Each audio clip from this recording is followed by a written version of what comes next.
America has this habit of trying to find ways to criminalize black kids. In the 90s, they called them super predators. And that one word, that lie, it reshaped laws. It filled prisons. It built careers off of fear.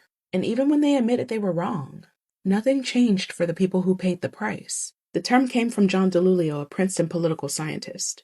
And in 1995, he warned that a wave of radically impulsive, remorseless youth, mostly black and brown, of course, were coming to kill and maim without remorse. He called them super predators, and the media ate it up. The New York Times, Newsweek, Time Magazine, they all ran with it. And once Americans got scared, politicians saw opportunity. Because fear sells, fear funds, fear wins elections. Now, here's where it gets tricky, right? Joe Biden never officially used the word super predator, but he co-authored and championed the 1994 crime bill, the same tough-on-crime machine that grew out of that fear. He's since admitted that parts of the bill went too far, and it hurt the very communities it was supposed to protect. But he's never apologized for the culture that it created. Hillary Clinton, on the other hand, did use the word.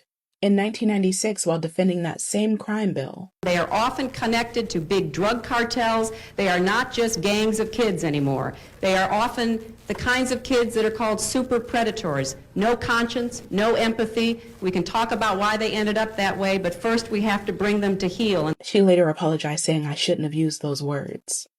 No shit, Hillary. No shit.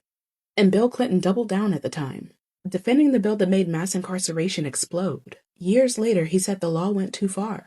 But even his regret only came after the damage was irreversible, because by then prisons were full, families were broken, and the myth had done its job. The so-called super predator wave never even happened.